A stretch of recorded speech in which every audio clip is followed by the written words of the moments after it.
that time I was working at Kenya Institute of Administration as a lecturer.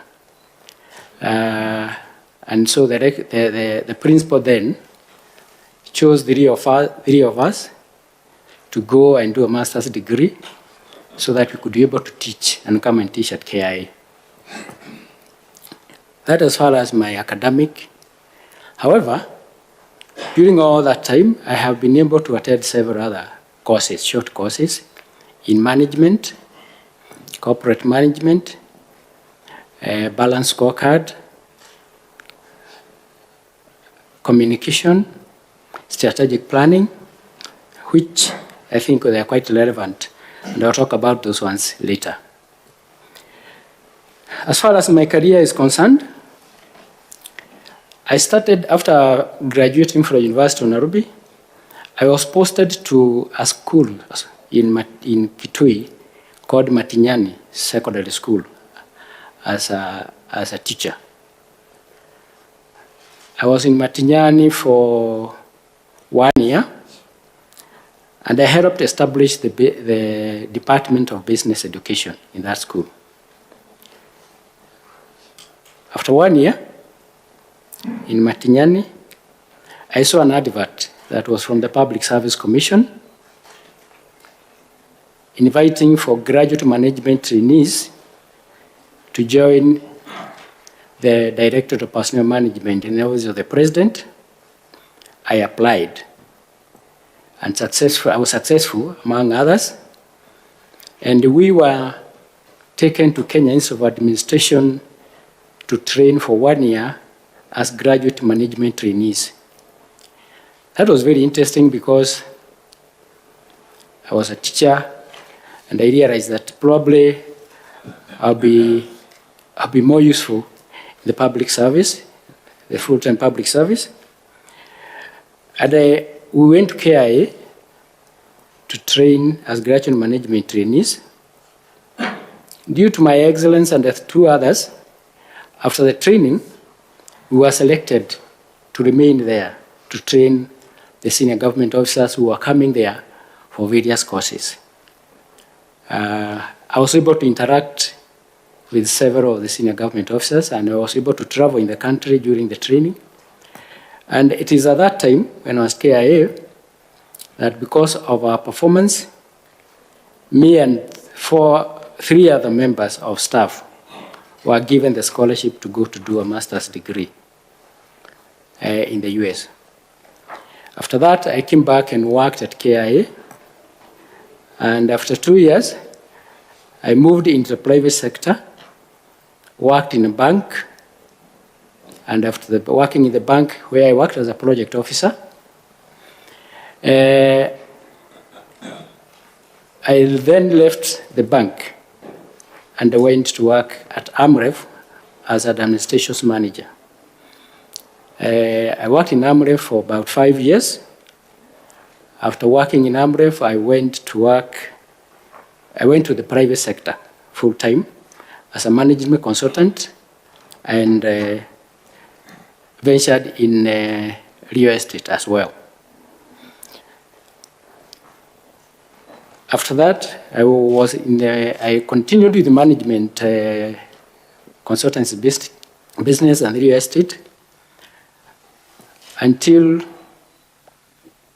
when I went back to work in the public sector at IEBC as a director. That was around 2003.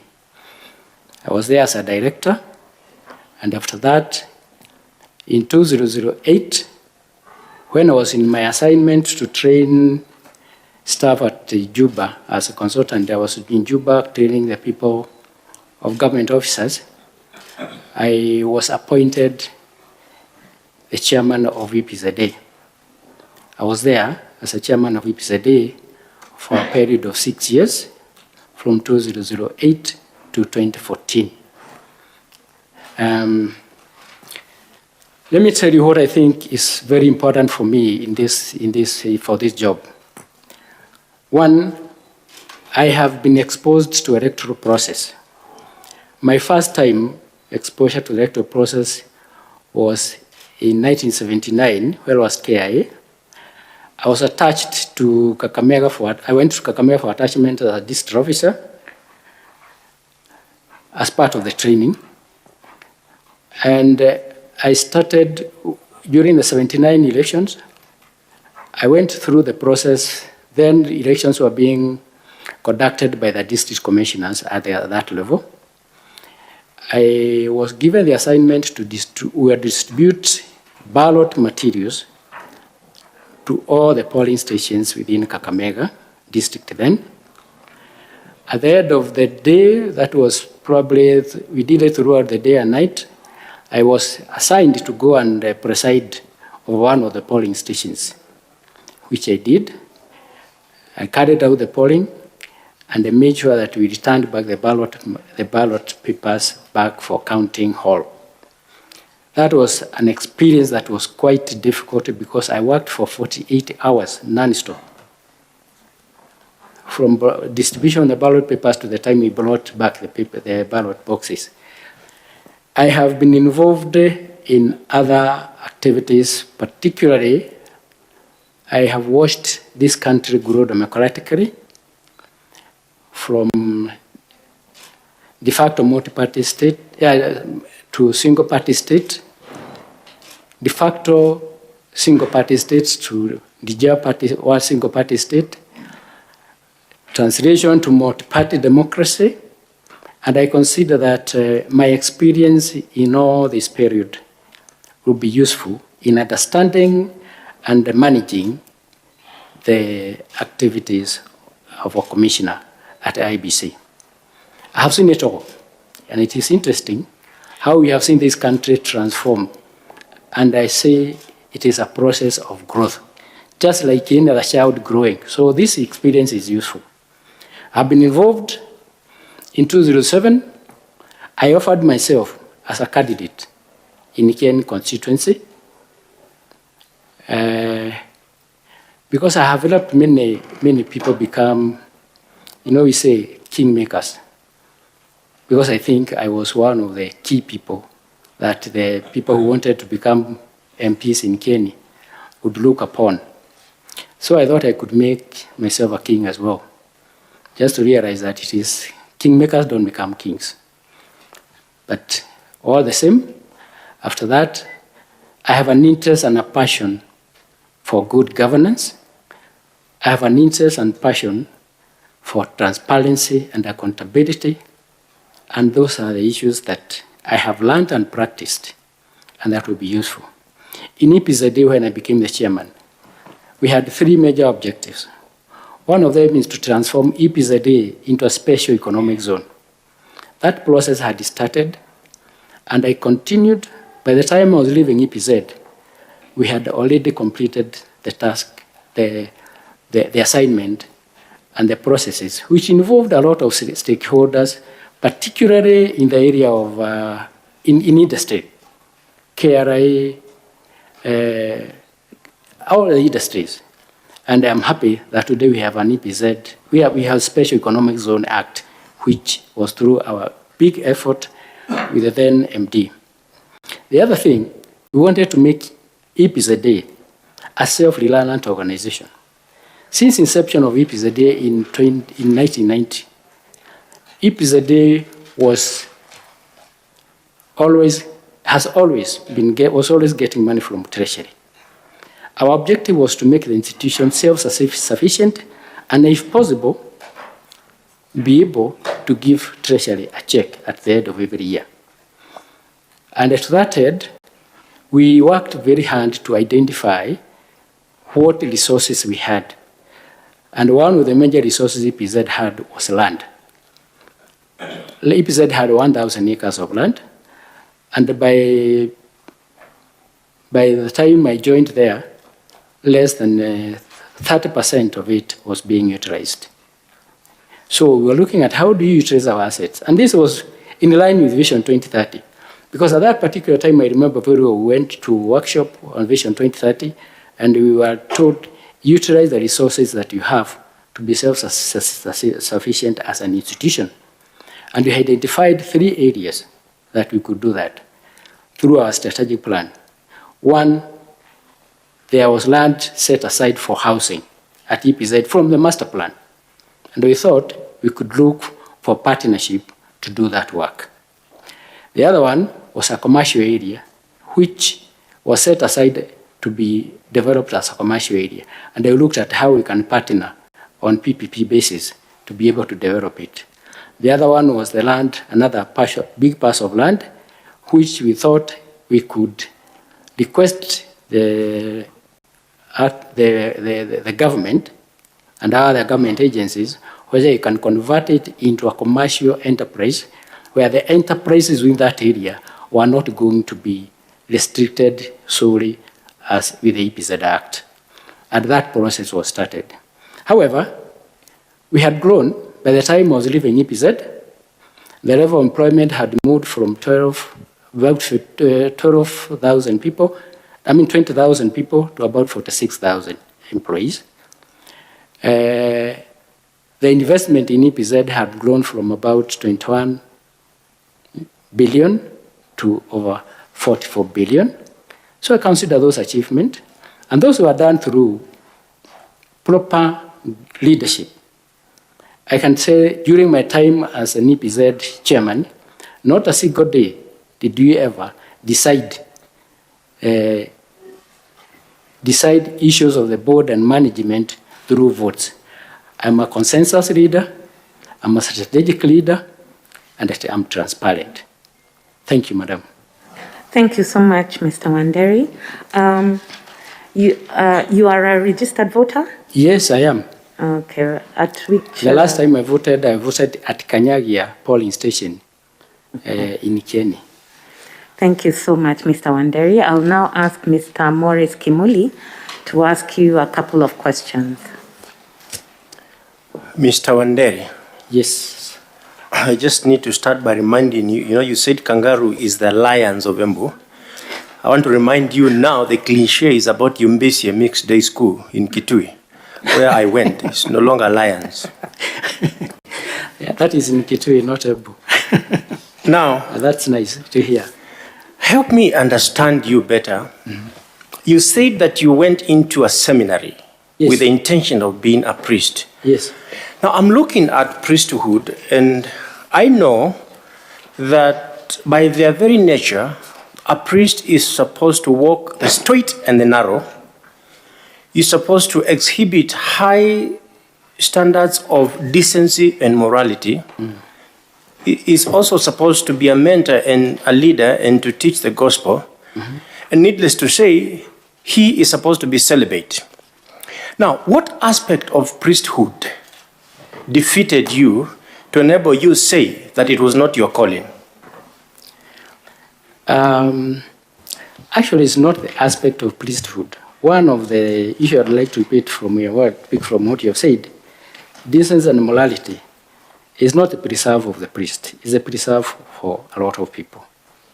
So I looked at it from a point of view that I felt that as the firstborn in the family, because I'm the firstborn, and from a poor family, peasant farmer, I realized that probably if you become a priest, the rest of my siblings might find it difficult to grow and to get decent education.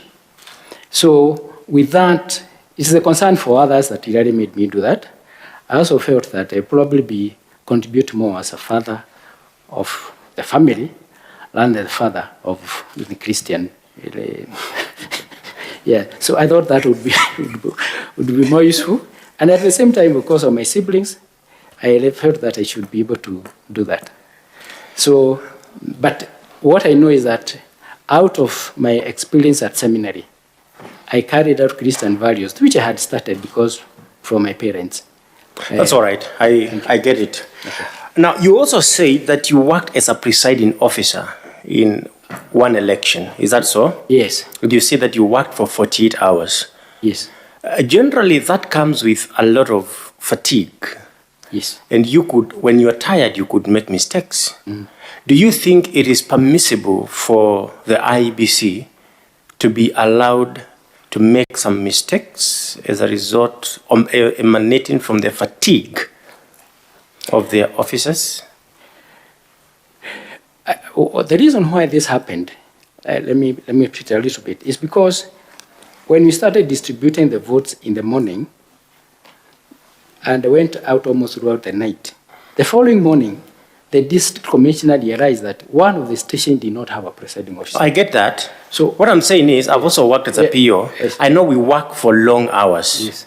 Long hours. Correct. So what I'm asking is, if you are a presiding officer, Yes. you actually don't sleep because you finish the counting, and sometimes those days you will be required to carry the boxes to go and report at the constituency tallying center. Correct. And you don't get to sleep. Yes. Do you think there should be an excuse to IEBC to make some mistakes and have some irregularities in the voting results because of fatigue?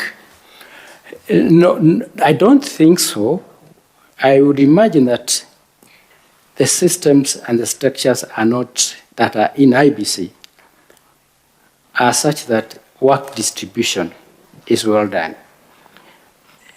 People can make mistakes because error is to human, but not because of fatigue.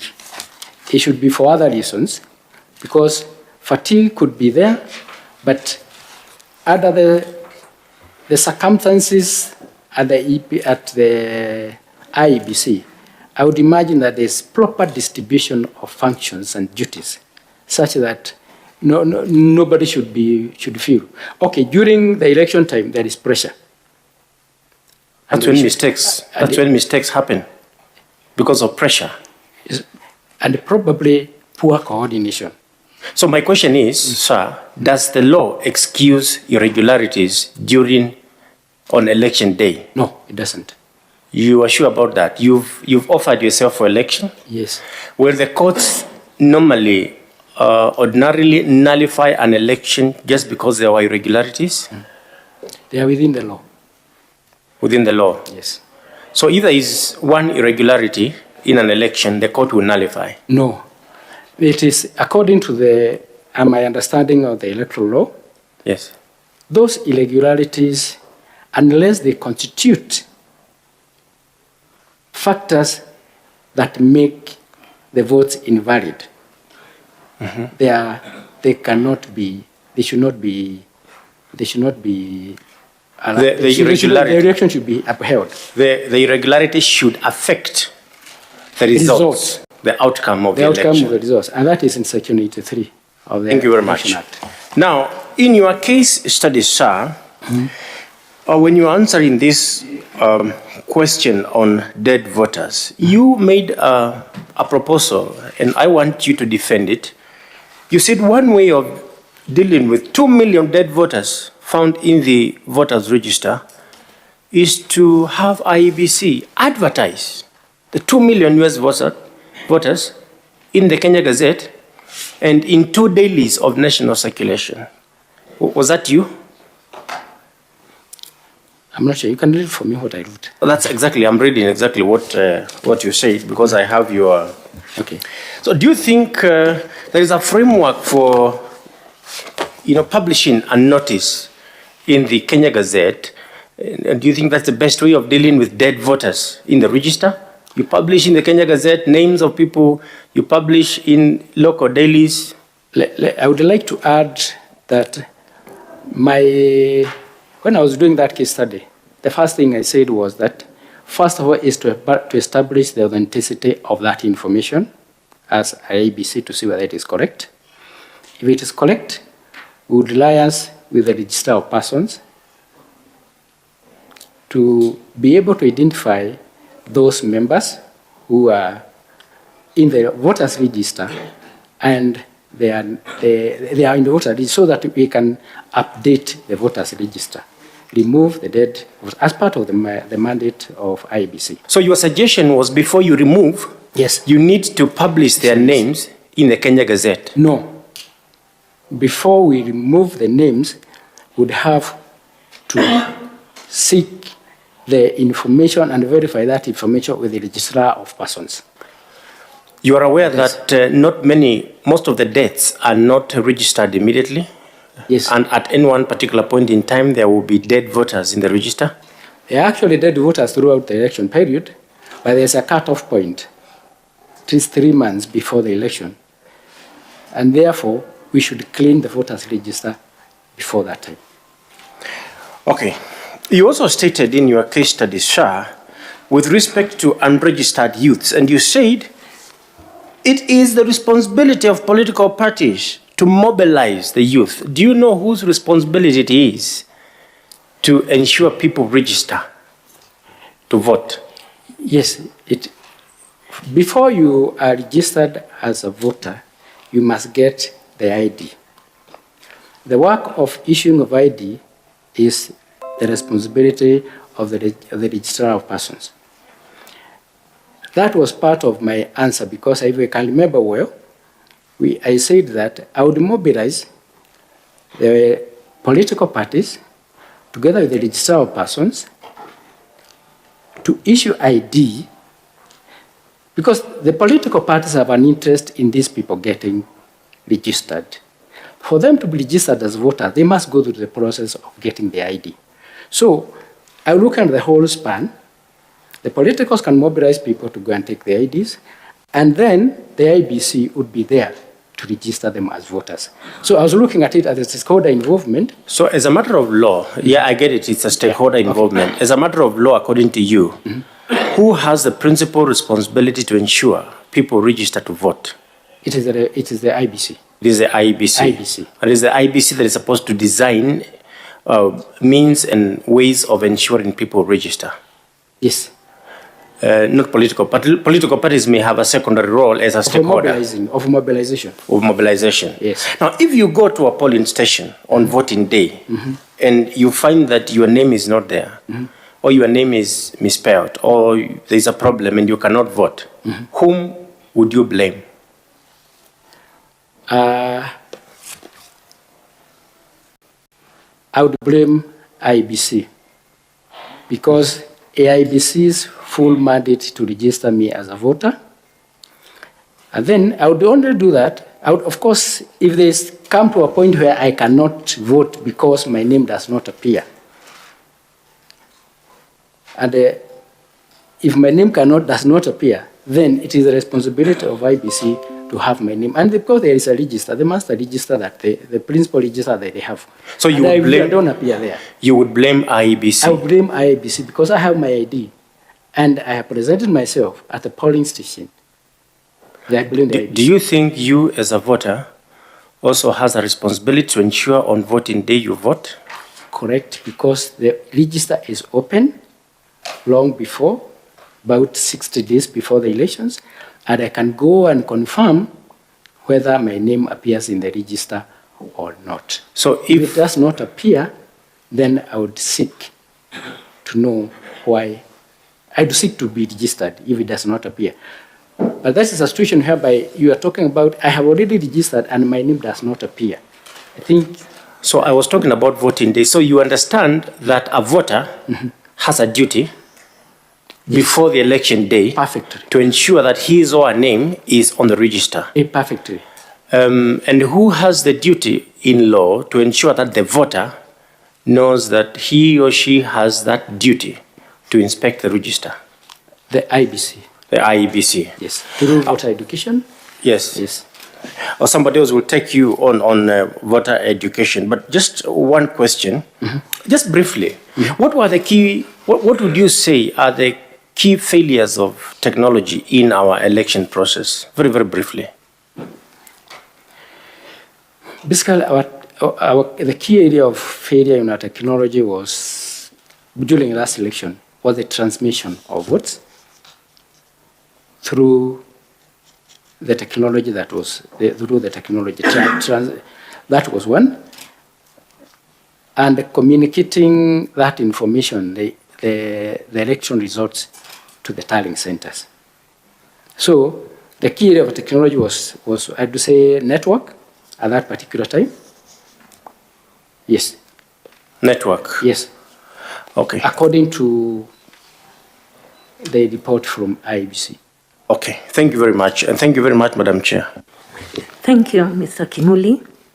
I'll now request Dr. F.S. Abdallah to ask a few questions. Thank you, Madam Chair. Karibu Bwana Wanderi. Bwana Wanderi, Yes, sir. from your CV, I've noticed the impressive qualifications you have. You have a master's degree in management and economical science, right? Management science. Management science, Yes. right? Now, I just wanted to confirm,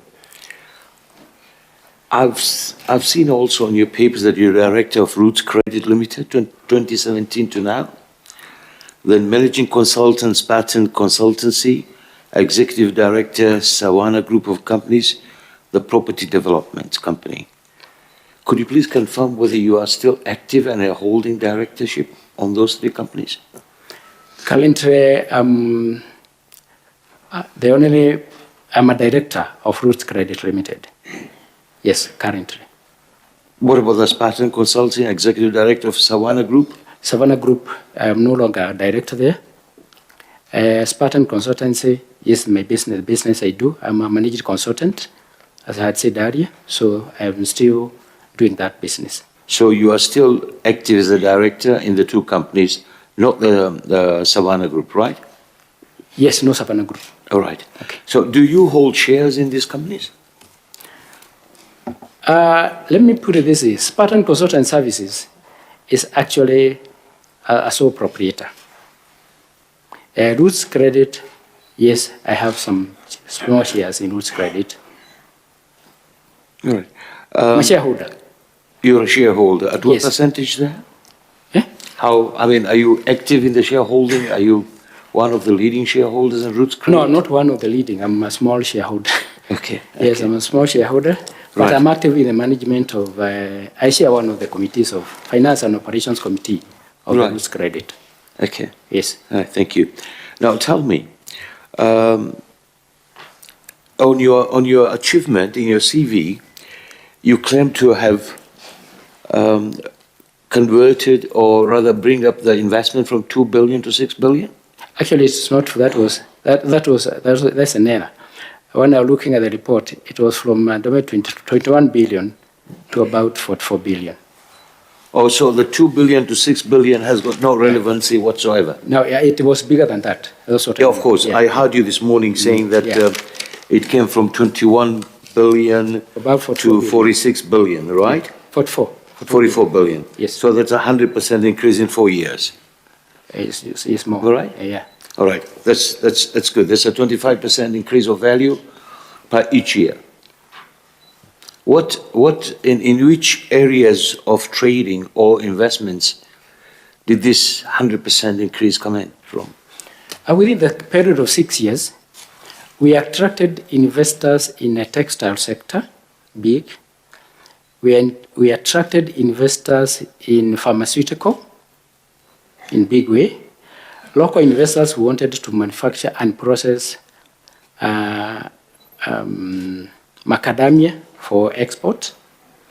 We also Wanted to, or they did, wanted to. The macadamia processing was in place?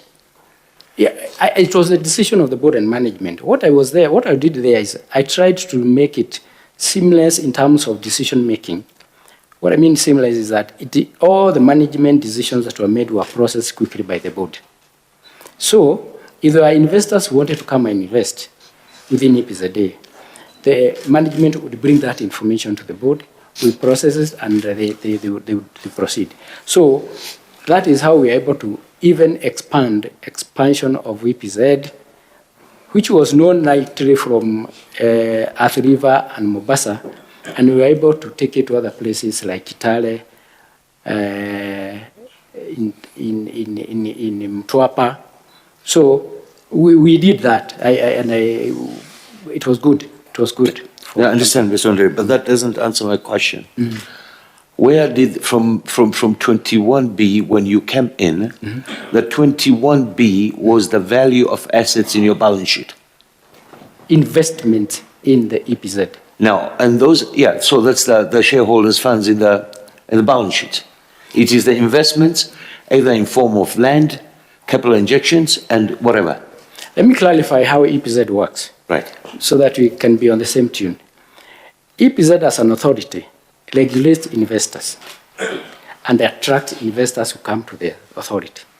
So in this particular case, what we did was that when an investor comes to EPZ, he leases land. And we are looking at how many investors have come to EPZ during that period to invest in EPZ. That is what we call the value. It is not the balance sheet of EPZ as a company. It is the value of the investment from the varying investors from outside Kenya and the local. Thank you. Yes. So in that case, it's not increase of the assets, the balance sheet, it's an earning as a form of interest or rental.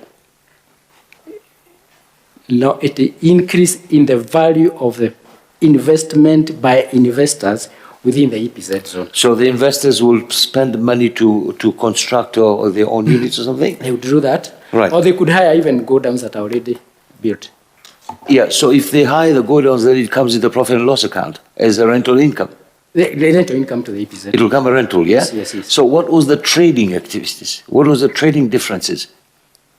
You see, the value could increase in form of assets by extra land allocated by the government. Yes. That will be increase of your value.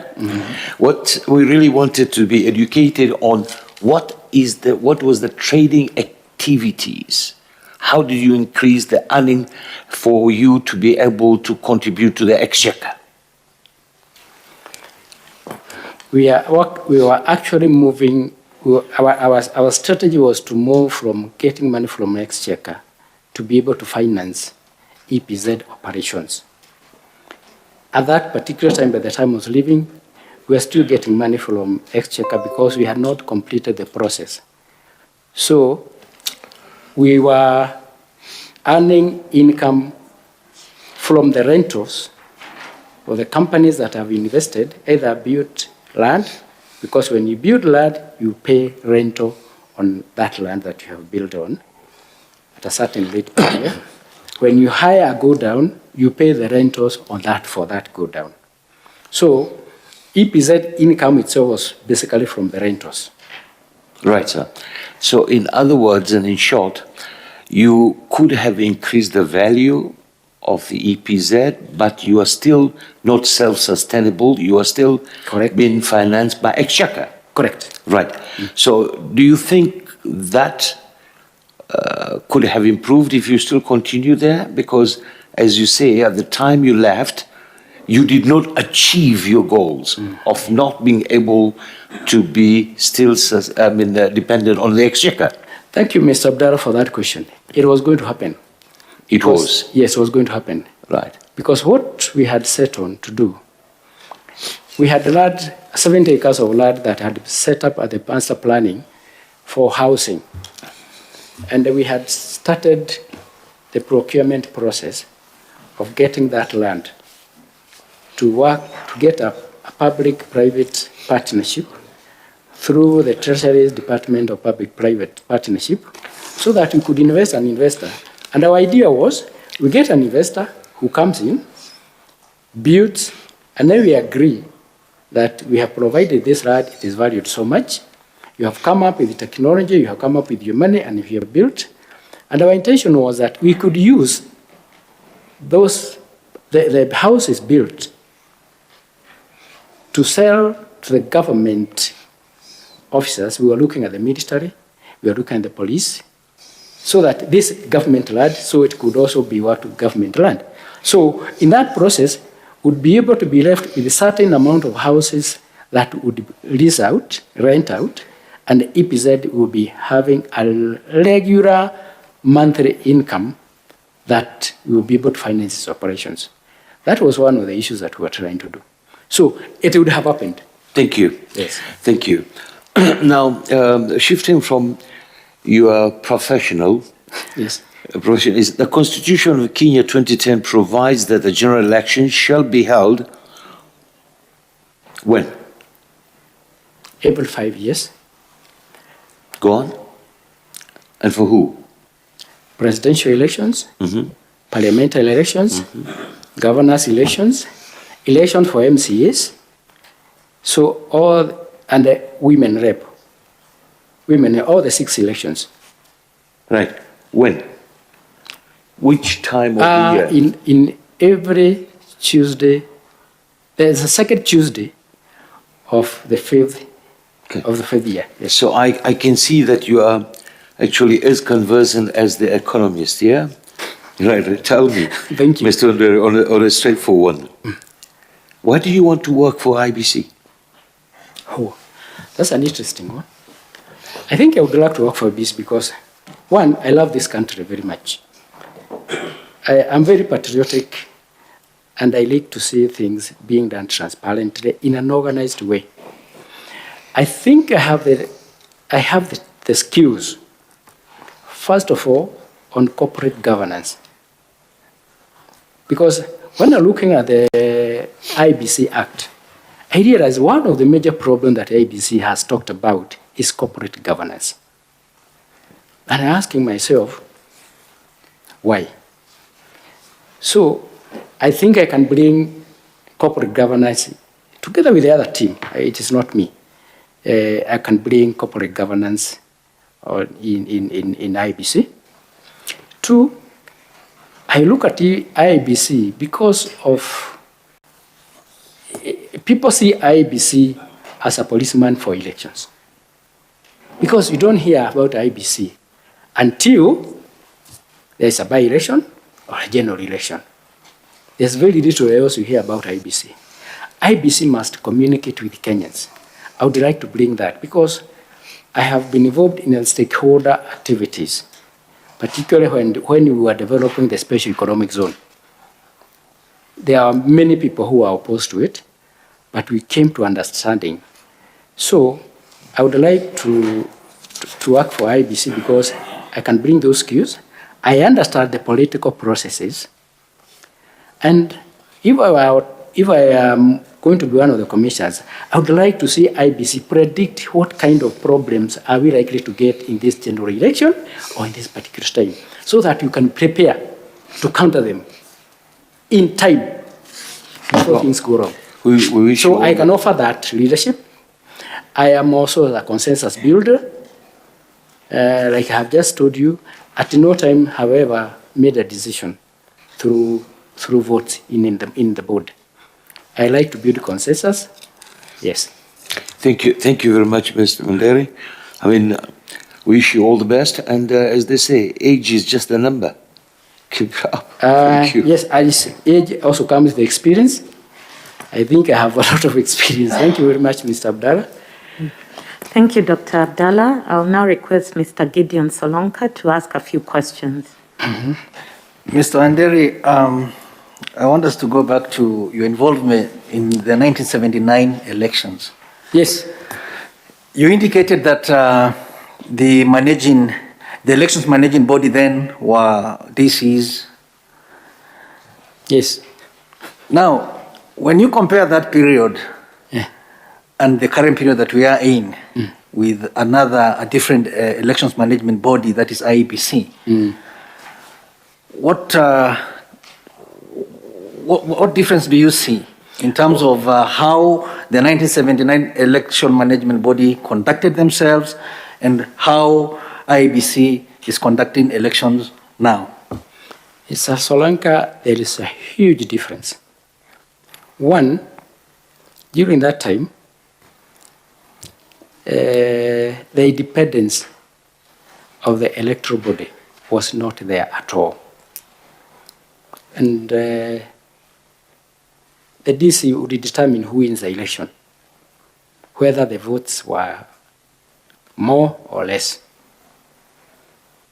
So the independence of the institution was not there. Today we have IEBC, which is anchored in our constitution and in law, and it must exercise its independence. So the independence was that one. The other one was interfering with the voters.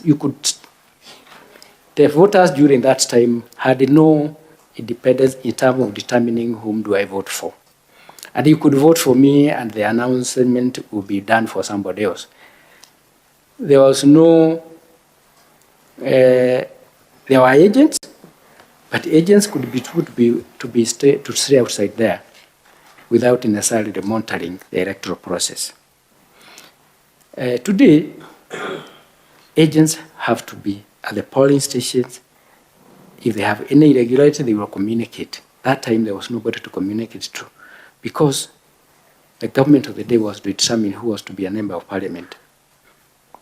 Even if you are elected, we know that there are cases, and even in that particular case where I was presiding, it is not the person who probably got the major votes that won. So today we have the independence of the voter, we have the observation by observers. Today we have independence of the electoral management body, which is IEBC, and that's very important. So we are moving on the right direction. I'm telling you, Kenya has moved in the right direction, and we should encourage. And instead of blaming institutions, we must all understand that we are a growing democracy. Thank you, thank you.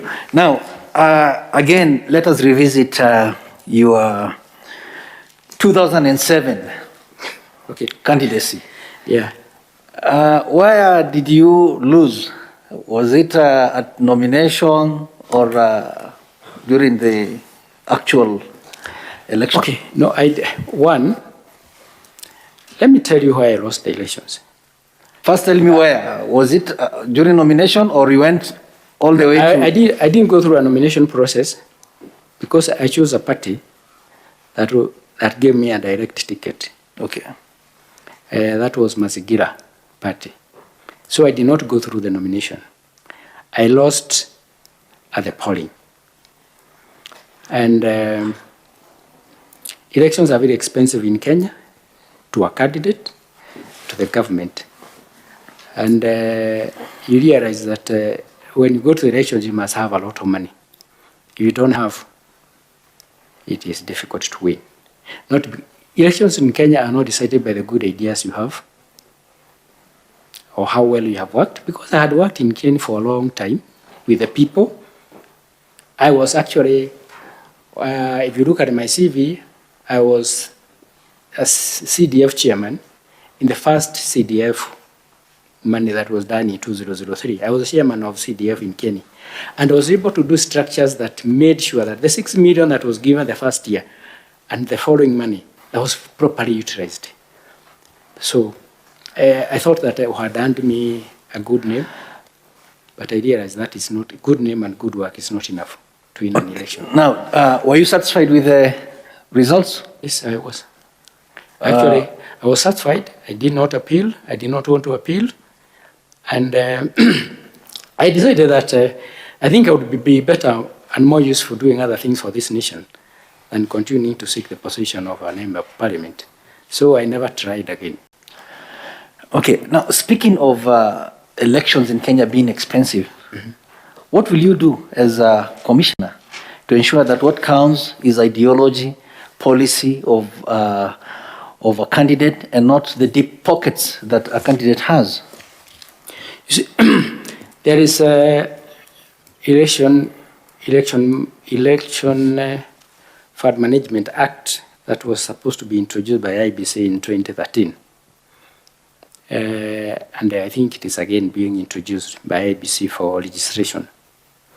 That could be one way, but yes, could be one way of doing it, to try to restrict the pockets of the candidates influencing and the parties influencing the decision of the voters. That could be one way. But there are many other ways. I don't think there are many other ways, but IEBC needs to be active in terms of managing that if it ever becomes an act of parliament. And there has to be structures which are very difficult, because we know that most of our leaders, most of our people in Kenya are dishonest. A voter will not say that I got 1,000 shillings or 2,000 shillings from a candidate, those kind of things. It will be difficult to implement, but it's good to start.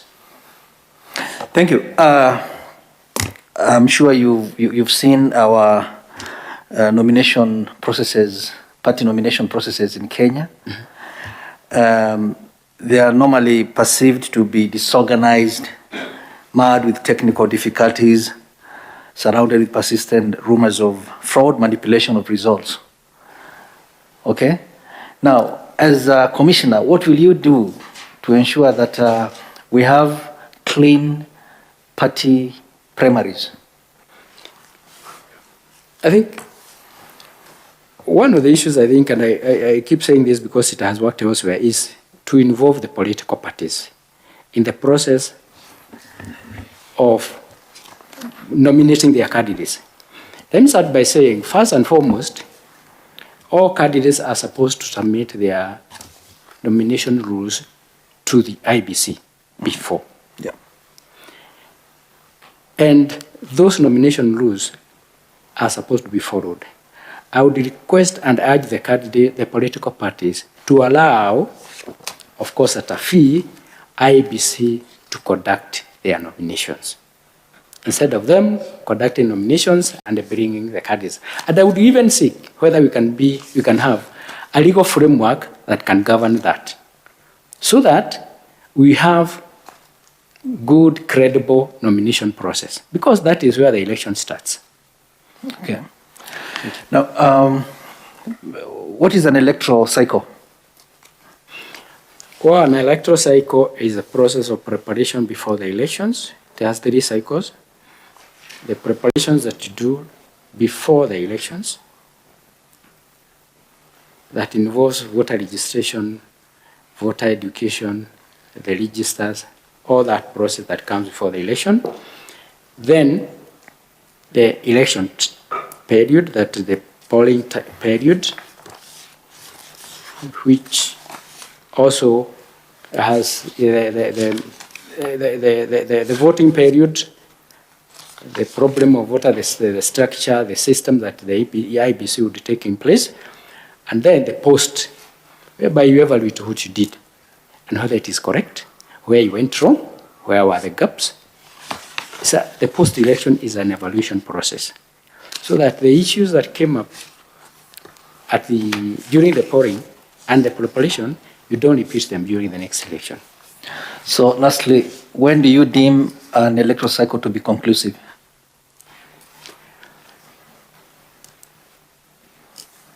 After you have gone through the cycle, the three stages.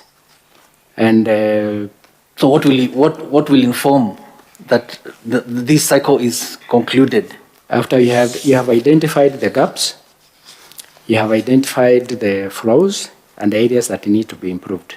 You can say that you have evaluated and got the impact of what you did, the results, and you see this is well done. Then you have completed after the evaluation process is over. Thank you. Thank you, sir. Thank you, Mr. Salonka. I'll now request Madam Elizabeth Mayo to ask a few questions. Thank you, Chair. How are you, Mr. Wanderi? Thank you. Very fine. Yeah, I'd like to refer to the case study. Yes. Yeah, the response you gave to one of the questions, which was touching on the views in the report which was published by the stakeholders. And their view was that the level of voter education is wanting. And in response to that, what you said, I want to read exactly what you said. Okay. You said that you and the Commission will first determine what is meant by wanting. The report stated that the level of voter education is wanting. So according to you, you want to find out first what is wanting. Then you went ahead to say that this could just be a way of some stakeholders wanting to discredit the work of the Commission. You said that? Yes, yes. Okay, thank you. So from your response to this issue, from what I got is that you are already defending the Commission, that some stakeholders want to discredit the Commission. Yeah? Am I right? You're not quite Okay. right. So what does this say about you? Just 1 minute. Sorry, yes. What does this say about you if your approach is that of being defensive, one, on getting feedback from your stakeholders? What kind of approach are you going to take in getting expectations from your stakeholders? Because this one was feedback from stakeholders. But according to you, no, there must be some stakeholders who want to discredit the very good work we are doing, while there are the people on the ground, Okay. and they have noted that the level of voter education is wanting. What do you say about that? Let me put it this way. What I understand, what I have understood through these political processes and involvement is that sometimes it is possible some stakeholders are not honest. And that is what I mean by wanting to establish what do they mean by wanting. So I like to analyze issues. So I would like to understand what do they mean by wanting. All right? So I would engage them to say, where are those gaps? That is what I meant.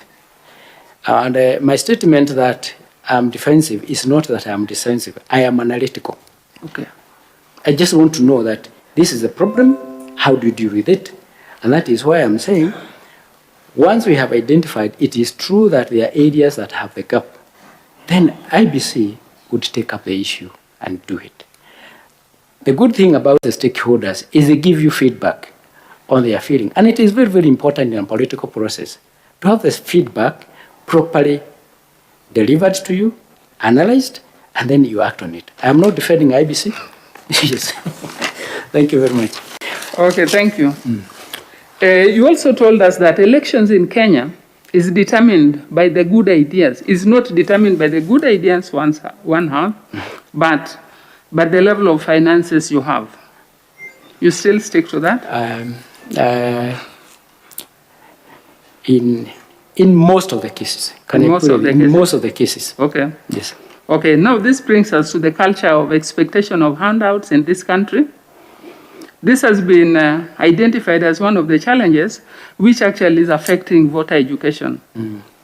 If appointed as a commissioner today, how would you deal with the challenge of expectation of handouts?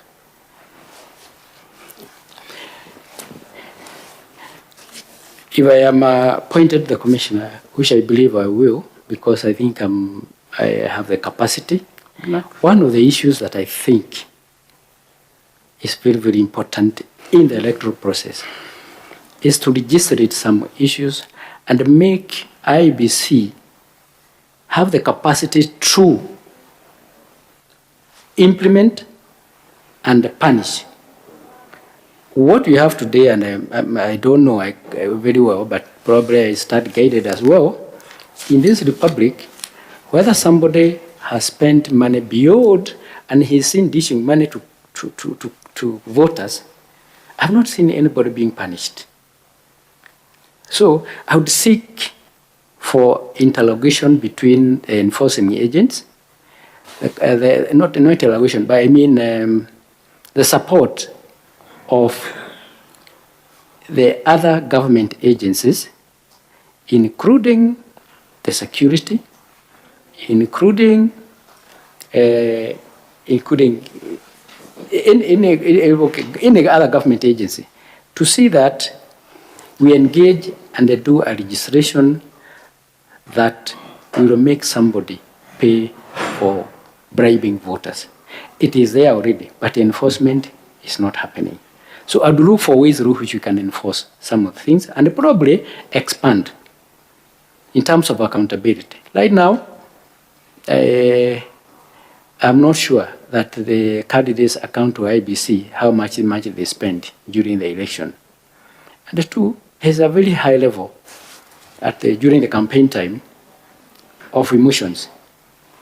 I don't know whether that is why the IBC does not take action, but because I'm an outsider, I would propose that when I'm there to look into issues and the ways through which you can enforce and legislate so that we can curb those behaviors. Okay, thank you. You are talking of enforcement.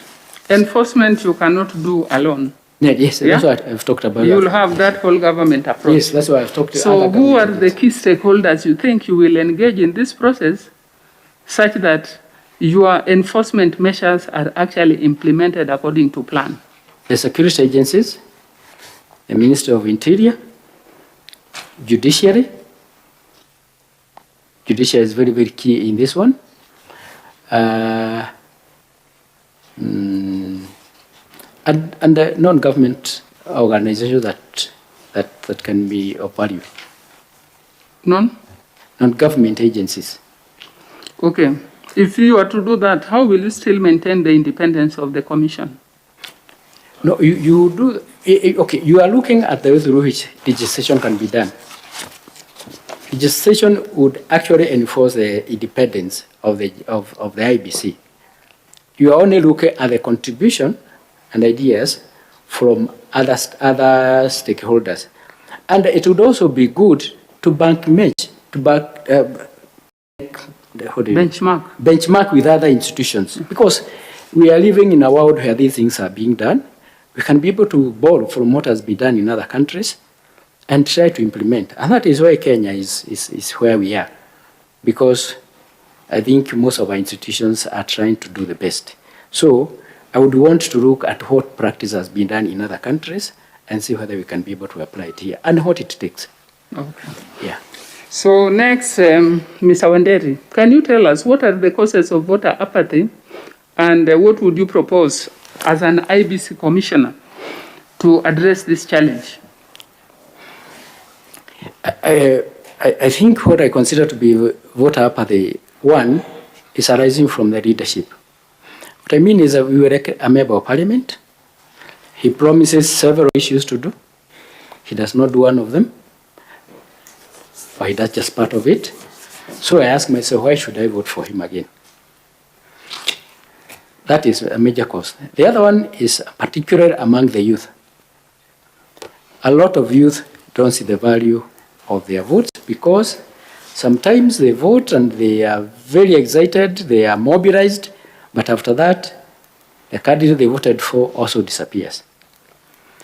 So what would I want to see to deal with this one? First of all, I think one of the key factors is voter education. And the voter education, I mean, is the value of my vote worth 100 shillings or 50 shillings. I would look for stakeholders or partners who can help us educate the populace in Kenya on value, on people to understand you do not have to vote for somebody because he has given you money. I think that is very key. Two, I would wish to the constituencies or the Kenyan people to understand that they have a vote to remove a member of parliament, because it is in the act. It is in the constitution, it is in the act. You can remove a member of parliament, an MCA, if he is not performing, right? So it's to empower, I would say, to empower the people with knowledge, and that can be done through voter education. Okay. It is a process, it is not an event, and it will take a bit of time. Okay. But I think you could be moving towards that direction. Yes, I would initiate that process. Okay, thank you, Mr. Wanderi. Thank you, Chair. Thank you, Madam Mayor. I'll now request the Vice Chair to ask you a couple of questions. Thank you. Yes, Mr. Wanderi, you, from your experience, you have quite a rich experience of observing our electoral process. You have also actually tried to run and vie.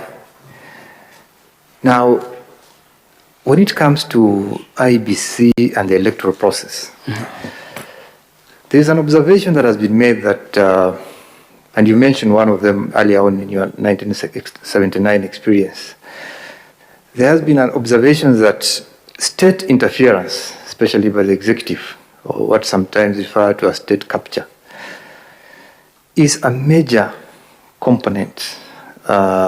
It's one of the challenges our electoral democracy faces. What could you identify as some of those key issues that could be described as the state interference in the electoral process, or executive interference in the electoral process? Have you witnessed, have you observed as a player?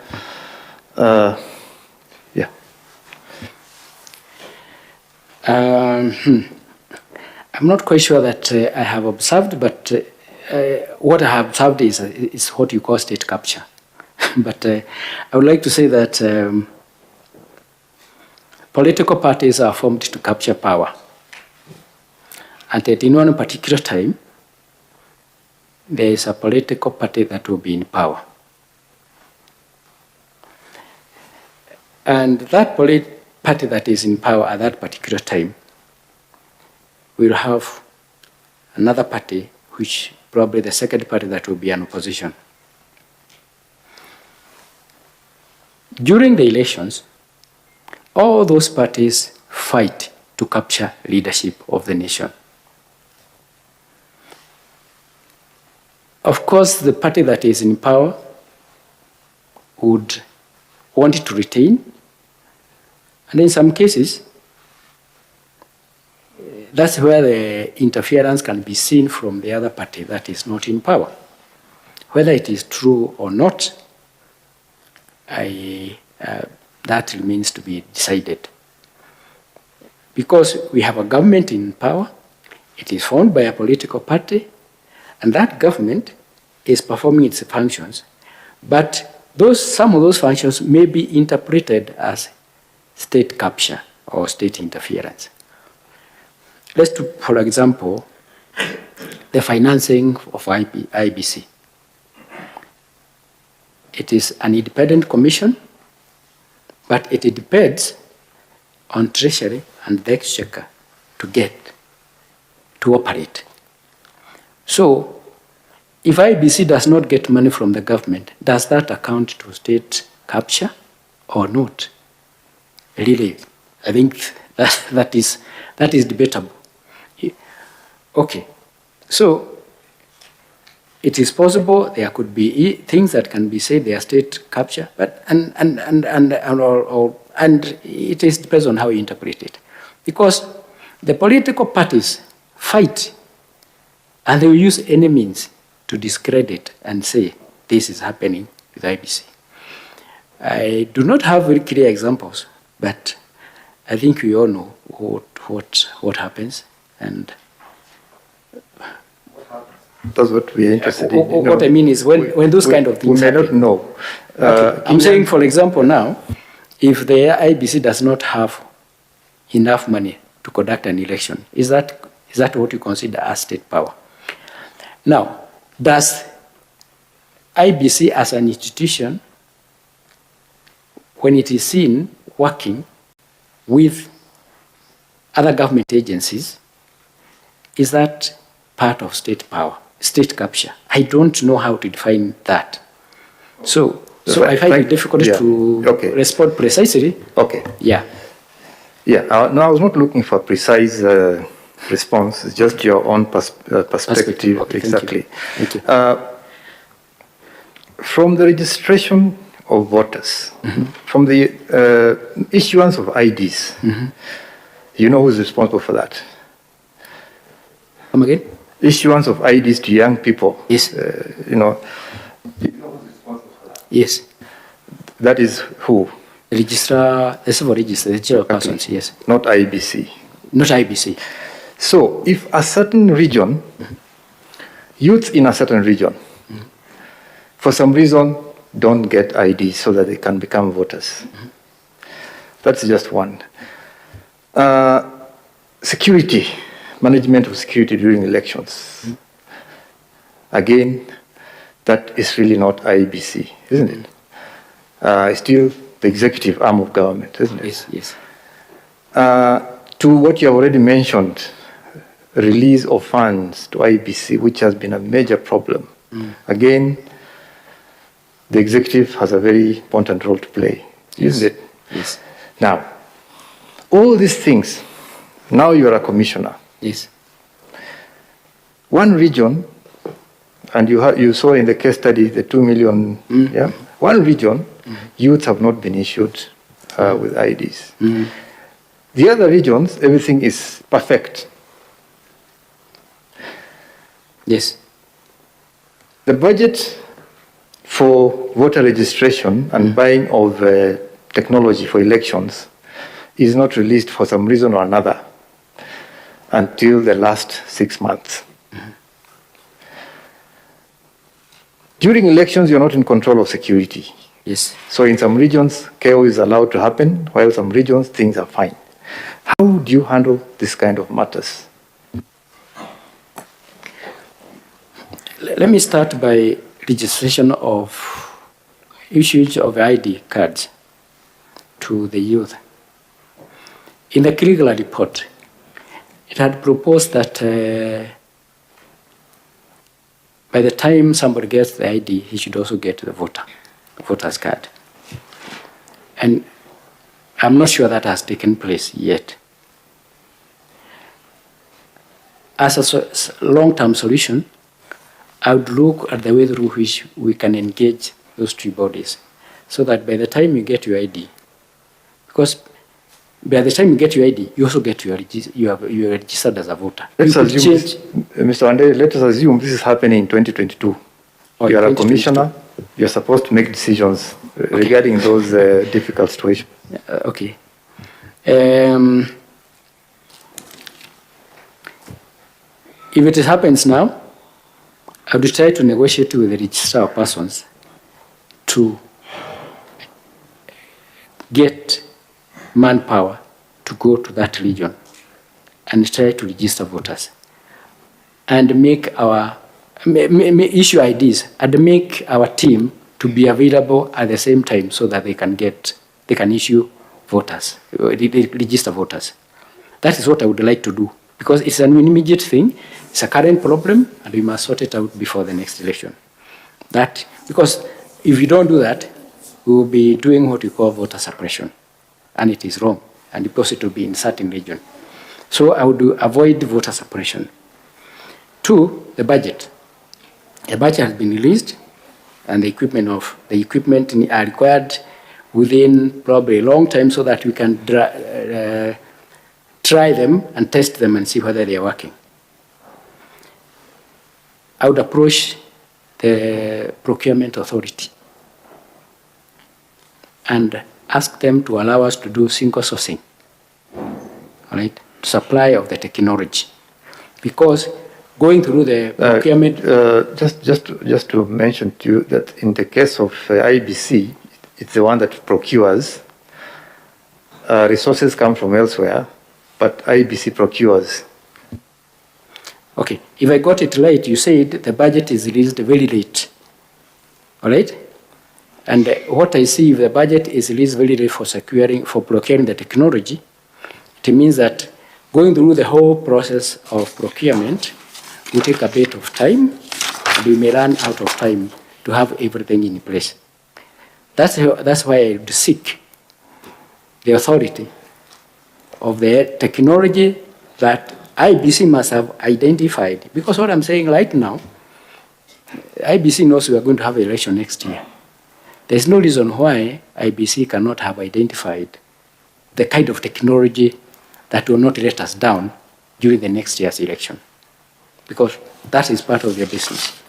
So I would imagine that if the budget is coming in late, I would look for ways through which we can get the technology within the shortest time possible without going through the wrong procurement processes.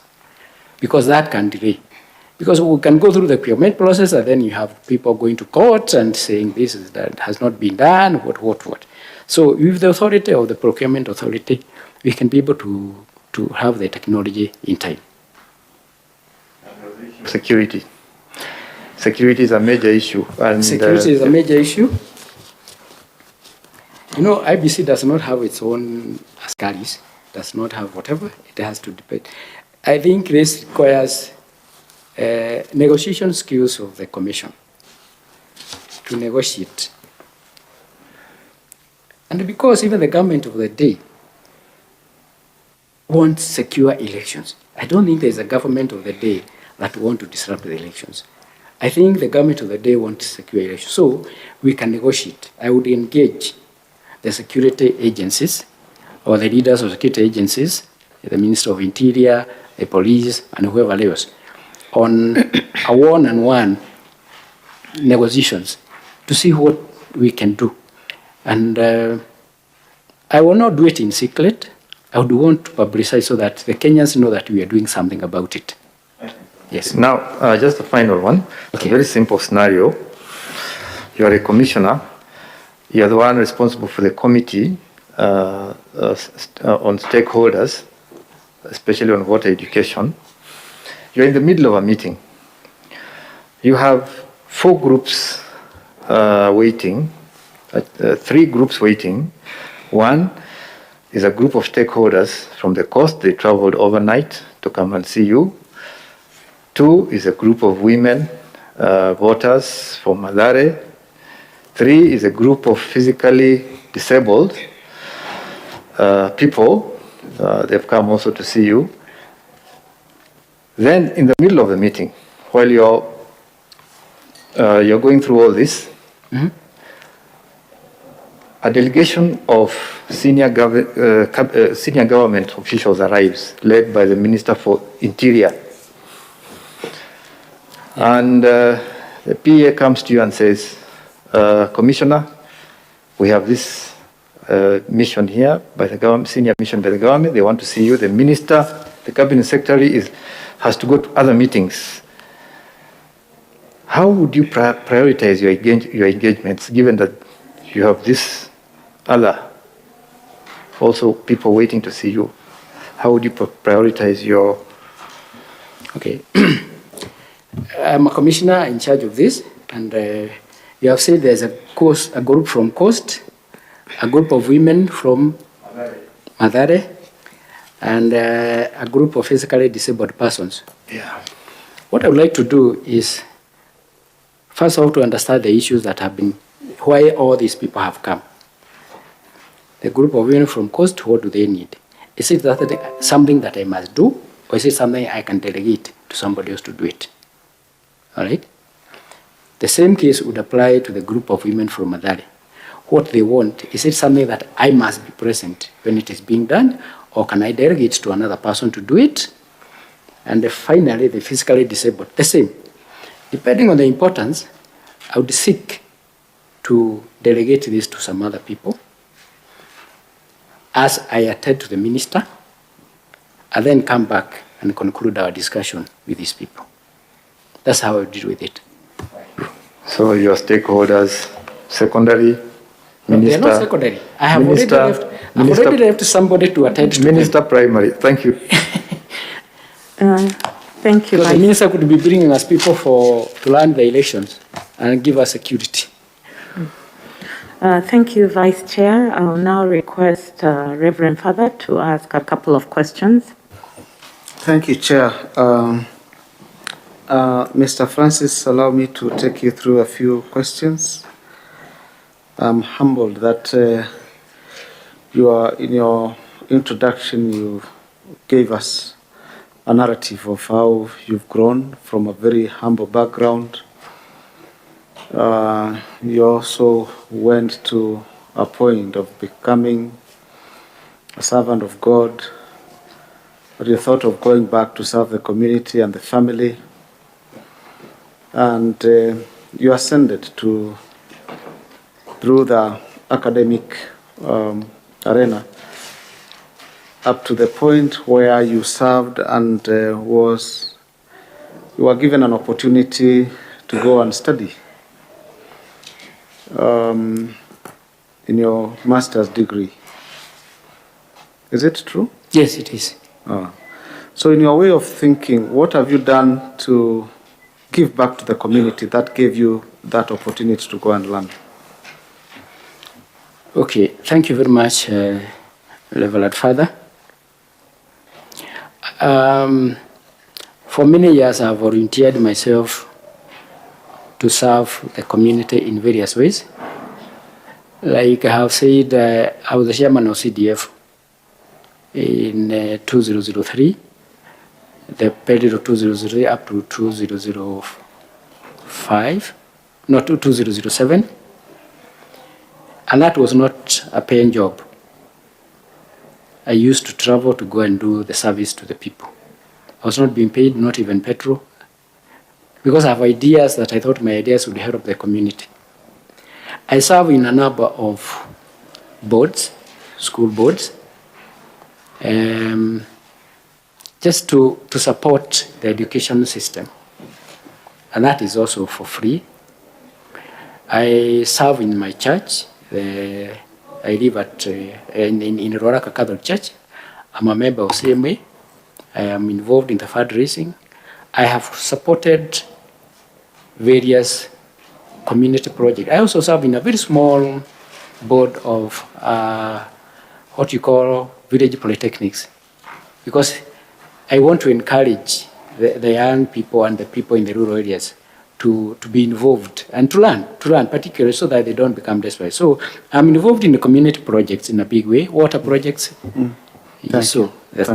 Thank you for that, and this is really, really encouraging.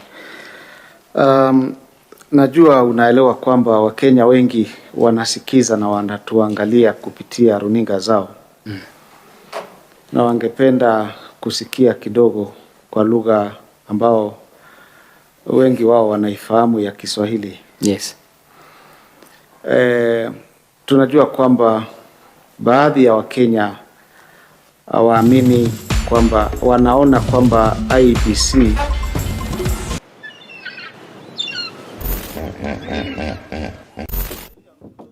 Wewe crocodile inaweza tokea juu. Hiyo sijakula hata unataka nikufe kabla ni. I don't like it. I don't. Miss Kai na hipo ikitokelezea ivuruche simu yangu. No, ni sawa. Those who know me will tell you I'm not a lover of large volumes of water. But for you, we rove the different parts of the country and beyond just to make sure that we bring you the experience. We educate you, we entertain you, and we inform you. That it's not political and it can do something. As we sail the boat of Morning Cafe to enlighten you, entertain you, and inform you every Monday to Friday, only on TV 47.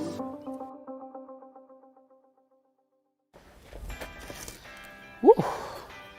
Construction can be quite a task, but how do you move from finding your piece of land, sourcing the right materials, getting the right labor force to put up your building? Or better yet, how do you source for a building that's already built? Just a small size of land can suit just a big maisonette because you are going high. How do you ensure you get the right finishes to bring out the aesthetic value of your property and make it not only look good, but also feel good? The buyers in this area are the buyers who are able to pay cash. Well, we have it right here on The Realtor on TV 47, where we demystify building right here in Kenya and analyze the property industry for you to take advantage when acquiring your next piece of property. Every February, we hear men joking about going to a men's conference on Valentine's Day. We laugh about it, the lucky ones end up having a decent Valentine's Day, and we move on. But what we do not know is that men actually do meet up. Men do sit down and have conversations about things that affect their day-to-day life. Let me ask, does money make the man? Give them the gifts, shower them with everything you want to shower them with, but keep your money to yourself. I, for one, have always been curious as to what goes on in a man's mind, specifically an alpha male's mind. Adam, yule kwa Biblia anasema ni mtu wa kwanza duniani. Wewe unadhani kama angekuwa hana yale matunda, hana ile garden yake pale ya kukaa, angekuwa tu ni mdomo tu anamfuata Hawa. Oya, mimi ni Adam. Welcome to the men's conference, where we make men alpha males. My name is Archie, the only female allowed at the conference. My name is Monica Nyashira Njogona. I am a wife and a mother of 3, and I am a crochet ambassador. This began some years ago when I could not find a white-collar job. I had done a course in IT. I looked for jobs everywhere and I could not find one. So I had a lot of time in my hands, and I had an idea to do crochet. So we have a WhatsApp group. There are about 3 WhatsApp groups. They are actually full. We've been sharing information, consulting, and just encouraging each other. But surprisingly, the challenges we've been experiencing are similar. So we just try to find a way of managing our challenges. Then all of a sudden there's a challenge coming up, and that is organized by the Hazina Institute. We realized that many people had lost their jobs. Some businesses were downsizing or closing, and therefore people were at home.